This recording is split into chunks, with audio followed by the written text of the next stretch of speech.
every step Yusuf ﷺ is being forced to take, he thinks he's going away from his destiny. When he's taken out of the house and thrown in the well, I'm sure he has become so disappointed that he lost his father, he lost his house, he lost everything. But he does not know that this step is taking him one step closer to his destiny. When he's taken by the merchants and taken all the way to Egypt, whatever hope he had that he might be able to go back home or see his father or his brothers and sisters, he has lost it. He thinks that everything is gone. Now when he is once again accused by the wife of Aziz, imagine what type of accusation? The accusation of sexual assault. He is indicted and then he is given a sentence which is indefinite by the court. He goes to the prison and he thinks he has lost all hope. But he does not know that his Lord, Allah subhanahu wa ta'ala, is going to bring something positive out of all of these negatives. So therefore, my brothers and sisters, Rasulullah sallallahu alayhi wa sallam is looking at every passage of Surah Yusuf. And as much as Rasulullah sallallahu reads Surah Yusuf, his self-esteem is boosted, his confidence is boosted, and he comes and talks to his community members, brothers and sisters.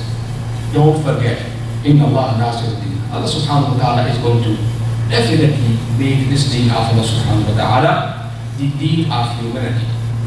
And when some of them, they say, Ya Rasulullah sallam, we don't see it coming. When is that help going to come in which you keep on seeing? Some of these statements of Rasulullah sallam which are so powerful, wallahi, they are made in those trying times. When Rasulullah sallam comes and tells you sometime, Khutbah al-Ard radiyallahu ta'ala, and one time to that, Hasar radiyallahu ta'ala, Inna hadha ad-deen sayablu, ma balagha al-layl wal-nahar. Don't forget, O Khutbah, don't forget, O Zayd, that this deen is destined to reach every house, wherever the light of the sun and moon which be. These people of Makkah can plan whatever way they want to plan.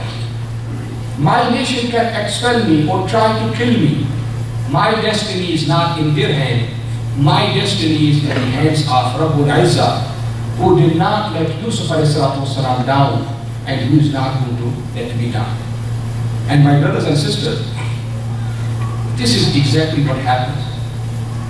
Now after all of these issues, Rasulullah ﷺ goes to Medina and we know Badr, Uhud, Khandaq, you name it.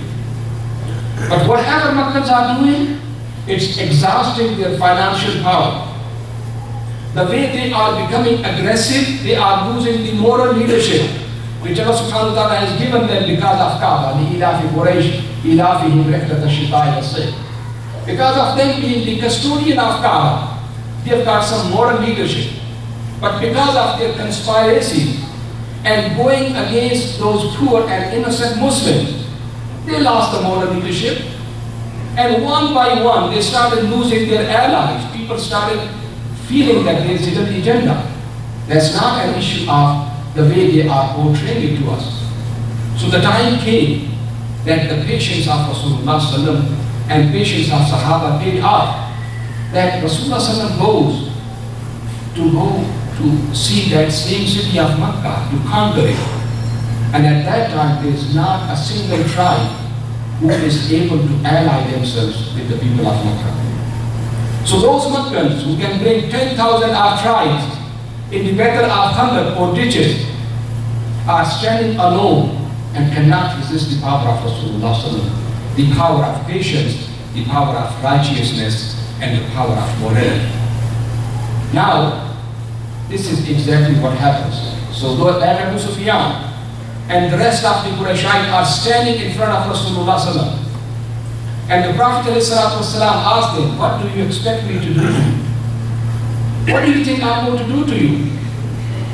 Now, what is the answer? Akhin Kareem, Wabnu Akhin Kareem. You are really compassionate brother. And the son of compassionate. We expect from you the kindness. And that's where Rasulullah ﷺ used the same words of the Quran. which he recited almost 8 or 9 years ago in Kaaba, standing at the same place when Rasulullah recited and was persecuted because of that verse. Prophet ﷺ said, "Aqulu lakum kama qala Yusuf li ikhwatihi." I say to you exactly what Yusuf said to his brothers, "La tathriba alaykum al-yawm yaghfiru Allahu lakum wa huwa arhamur rahim. Idhabu fa antum mutlaqa." I say to you what Yusuf said to his brothers and sisters, "Go, may Allah subhanahu wa ta'ala forgive you and show kindness upon you. I have forgiven you. Idhabu fa antum mutlaqa. Go, I have forgiven you and spared your necks." This is what is the true essence of Isra and Mi'raj. This is what is the essence of what Allah subhanahu wa ta'ala said as the conclusion of Isra and Mi'raj. إِنَّهُ مَنْ يَتَّقِ وَيَصْبِرْ فَإِنَّ اللَّهَ لَا يُضِيعُ أَجْرَ الْمُحْسِنِينَ. Whosoever shows righteousness, piety, and shows the patience, إِنَّ اللَّهَ لَا يُضِيعُ أَجْرَ الْمُحْسِنِينَ. Allah subhanahu wa ta'ala does not waste the ajr and the reward of the people who are really muhsin. The final note, wallahi my brothers and sisters, there could be countless lessons which we get from the Isra and Mi'raj and from Surah Yusuf. But remember one thing. Look at one person, Yusuf alayhi salatu wasalam, who immigrates to the land of Egypt, to a new system, and goes through so much pain, so much difficulty, does not have the resources, but just because of his character, because of his knowledge, and because of his dawah strategy, changes the landscape of the whole country.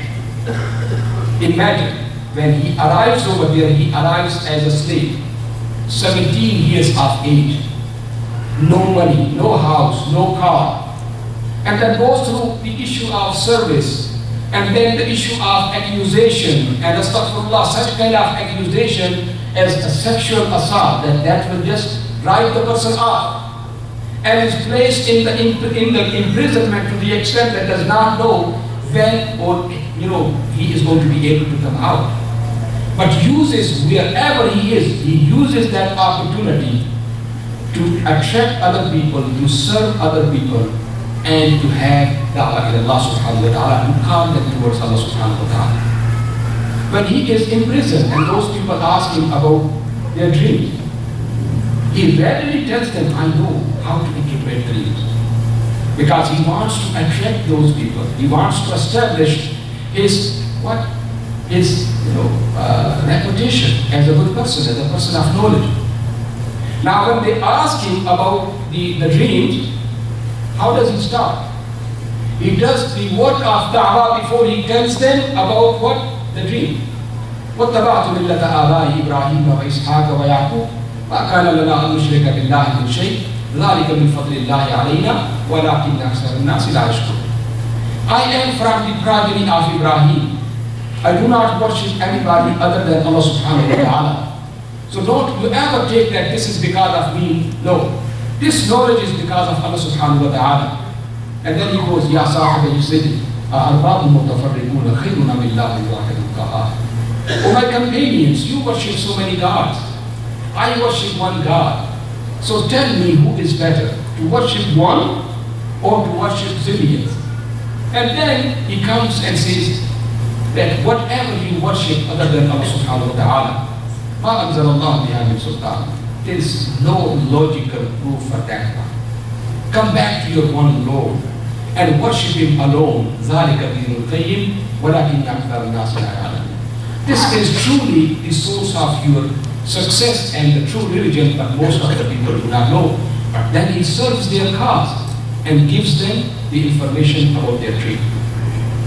Imagine one person, he changes the destination of the whole nation and the destination of his own people.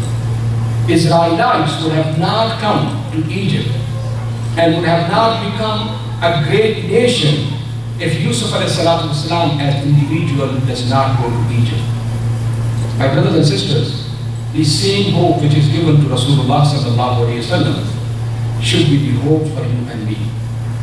As in the same encounter, Allah subhanahu wa ta'ala told Rasulullah ﷺ, وَجَعَلْتُ أُمَّتَكَ خَيْرَ الْأُمَّةِ.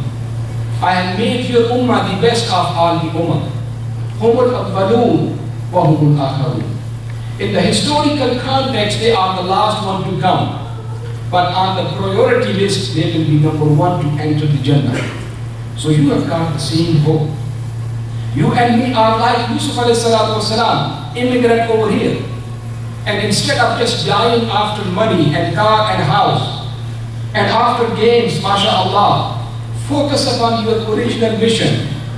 You might be accused, you might be put in imprisonment, but don't forget the director is over there, not somewhere here. And you might be, some of us might be the Yusuf of this nation, who will change the landscape of this nation by means of their righteousness, by means of their service, and by means of their wisdom. And don't forget, the clue is da'wah. The proper strategy for outreach, where you go out, convince the people, we are not here to destroy you, we are here to serve you, and we are here to benefit you and benefit this country. So learn it.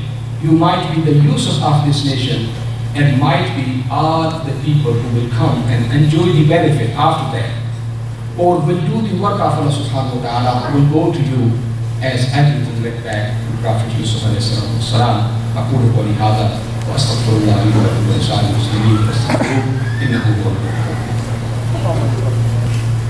الحمد لله والصلاة والسلام على رسول الله وعلى آله وأصحابه ومن تبعهم بإحسان إلى يوم الدين. أما بعد فأعوذ بالله من الشيطان الرجيم. بسم الله الرحمن الرحيم. The month of Sha'ban should be starting tomorrow, and as you know, this is the month before Ramadan. And Rasulullah used to fast in the month of Sha'ban, so much so that sometimes his wives would think that perhaps he has not left even one day without fasting. And as you know, he used to start making the dua, Allahumma barik lana fi Rajab wa Sha'ban wa ballighna Ramadan. From the month of Rajab, he would start making the dua, Ya Allah, bless my month of Rajab and Sha'ban and make me reach to the month of Ramadan.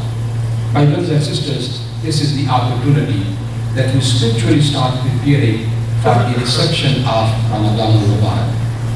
Try whatever you can, get back to the Quran, get back to fasting, get back to Allah subhanahu wa ta'ala, seek your forgiveness, and remember all the mistakes and the sins, and ask Allah subhanahu wa ta'ala, Ya Allah, if it is not to you, رَبَّنَا ظَلَمْنَا أَنفُسَنَا وَإِن لَمْ تَغْفِرْ لَنَا وَتَرْحَمْنَا لَنَكُونَنَّ مِنَ الْخَاسِرِينَ. Ya Allah, I have committed so much sins, I've done so many mistakes. If you will not cover me with your rahmah and mercy, I won't be able to even have a face to come and seek your forgiveness. So don't look at my mistake and sins. Forgive me because of your mercy and rahmah, and make me among the people who are accepted for the month of Ramadan. Make this dua so that all of us, we are able to reach the month of Ramadan and are able to seek the forgiveness of Allah subhanahu wa ta'ala. ربنا آتنا من لدنك رحمة وهيئ لنا من أمرنا رشدا. ربنا ظلمنا أنفسنا وإن لم تغفر لنا وترحمنا لنكونن من الخاسرين. ربنا تقبل منا إنك أنت السميع العليم وتب علينا إنك أنت التواب الرحيم. اللهم أعط نفسي تقواها وزكها وأنت خير من زكاها أنت وليها ومولاها. اللهم يا مثبت القلوب ثبت قلوبنا على دينك. اللهم يا مصرف القلوب صرف قلوبنا إلى طاعتك. اللهم أعز الإسلام والمسلمين. اللهم انصر الإسلام والمسلمين. اللهم انصر من نصر دين محمد صلى الله عليه وسلم واجعلنا منه، واخذل من خذل دين محمد صلى الله عليه وسلم ولا تجعلنا معه. عباد الله رحمكم الله، إن الله يأمر بالعدل والإحسان وإيتاء ذي القربى وينهى عن الفحشاء والمنكر والبغي يعظكم لعلكم تذكرون. اذكروا الله يذكركم ولذكر الله أكبر والله يعلم ما تصنعون.